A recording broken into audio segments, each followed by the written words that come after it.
Hey guys, welcome to another episode of Tempest Tuesday. Today I want to show off some of the mobs that I have been implementing. So I've shown the assassin already, but I haven't fought it yet, and I want to show you why it is interesting to fight. So obviously, as stated, so teleports around you and switches between weapons. So switches between the bow upon teleportation, and now he's going to come and start strafing around me. Where did he go? So this is why, there we go. That's why I've made it so it switches to the bow, so they can actually shoot behind you, and sometimes, even if you have a shield, it's difficult to fight against. There we go. So, let's actually try and kill this guy now. It's very difficult to fight. As you can see, even in the melee form, this guy will, it will still do damage, even if you have your shield up, do 1 heart, which I think is okay. Oh. Okay, cool. So, very difficult fight actually, even for just one of them. You have to really have your wits about you, which apparently I don't have. Okay, but from a distance, really easy, which is a bit of a problem, because this guy is only a threat if he comes near you. So I will have to probably increase the spawn rate of this guy in the desert, because one of them on their own obviously isn't a threat. As you can see, I can just run away and get this guy from a distance. Okay, so I think he's nearly dead. Oh. Okay, I am really bad at close range combat. Okay, so that guy is dead. Now I want to show off the Ogre and why the Ogre is very, very underpowered. So again, to summon them in, you just summon a zombie with a custom name. In this case, the custom name is going to be Spawn Ogre. Let's move out of the way. Okay, so here's our Ogre, and as you can see, the Ogre breaks blocks like normal, jumps really, really high, but the problem is that since this guy relies on melee combat, I just build up 3 blocks, and yeah, he's pretty easy to kill. In addition to that, look how much damage he does. Not enough, and also, 1, 2, 3 hits, and he's dead. So, obviously, I need to change a few things with the Ogre, because this pillaring up thing, with most survival mobs, you can easily defeat them, just by pillaring up 1, 2.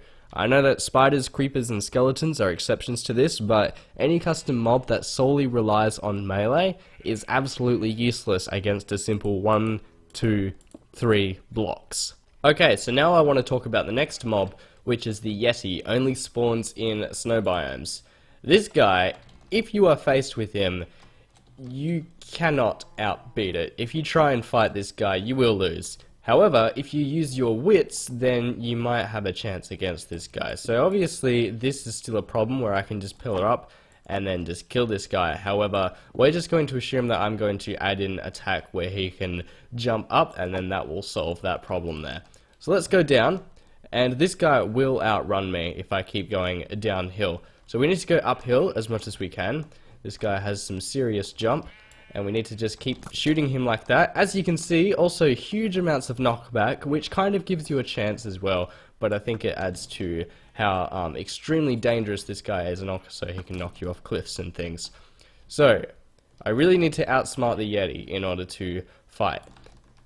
As you can see, if I keep climbing uphill and giving it hard places to escape to, then I might actually have a chance against this guy with a bow. Anyhow, sword combat, pretty much useless. This guy has tons of damage, tons of health, tons of speed. Not something you really want to mess with. In addition to this, this guy doesn't really drop anything useful.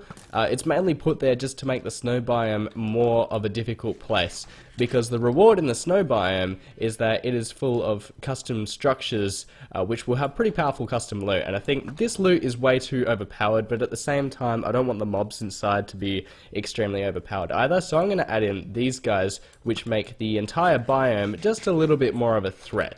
So that's why I've added in this Yeti here, which doesn't really drop anything. And there we go, the Yeti has been outsmarted just by me navigating the terrain and using the terrain to my advantage. If I were fighting this guy on a flat world, I'd be pretty much doomed. Just a side note as well, the reason why the Yeti doesn't drop anything useful is because I don't want to reward the player in the snow biome for the individual mobs, otherwise I would have given all the custom mobs unique mob drops. Instead, what I have done is that I have made the entire snow biome an absolute goldmine for treasure and loot and things, but made the entire area difficult as a result, just to make the entire area more rewarding rather than just little elements of the area.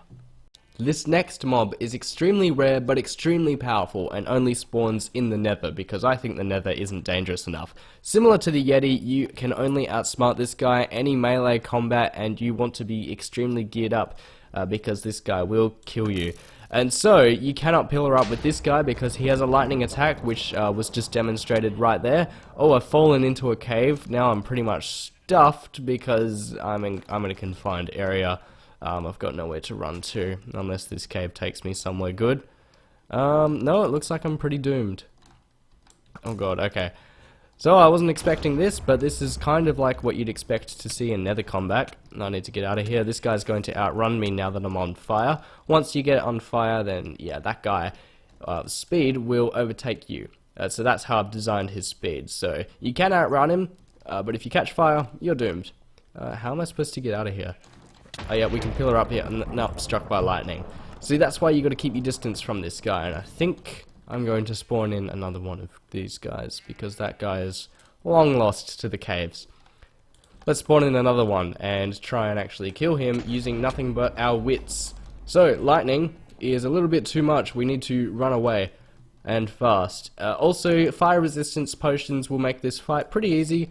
But how many of you guys really carry that around? So you want to be more prepared. It's going to create even more uses for the armors that I'm trying to add into the game.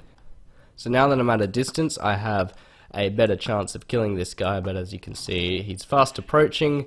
You might be able to pillar up and get away, but you'd have to create a pillar really, really high and then shoot arrows from there.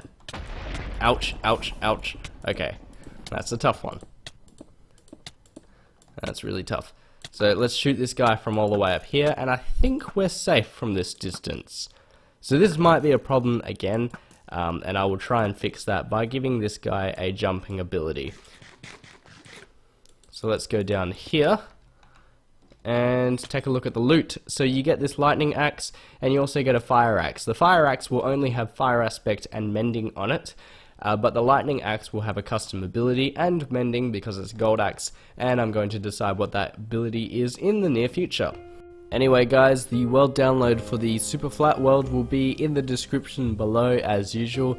Thanks everyone for watching this. I hope to release either my Ultium equipment or the more creatures sometime in the future, maybe in the next 2 or 3 weeks. We will see how those goes, and maybe after that custom structures will come out as well. But for now, thank you all very, very much for watching. I hope to see you in the next episode. Thank you very much to my Patreons, Kyle, Patrick, and Nurse731. You guys are doing a huge favour to the channel. And also, I invite you to play some mini games with me because I think that will be really fun. Just as me saying thank you for your support. But for now, thanks everyone for watching. I will see you in the next one. Take care.